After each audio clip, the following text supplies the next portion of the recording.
Assalamu alaikum wa rahmatullahi wa barakatuhu. Uhali gani ndugu yangu Muislamu popote pale ulipo duniani kote.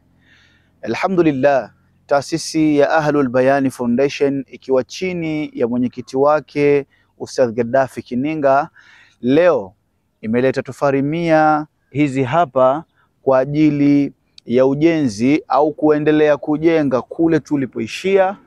Ndugu yangu Muislamu, ule mchango wako wa 100, 200, 300 tuliukusanya kwa pamoja na leo tumeamua kuleta tofari 100. Ila huwa tunapenda tunapoleta tofari basi tofari hizi zifanye kazi. Kwa hiyo tunahitajia mifuko 2 ya simenti. Kila mfuko mmoja una thamani ya shilingi 1023. Tunahitajia pesa ya fundi pamoja na kibarua wake ambao ni shilingi 1040.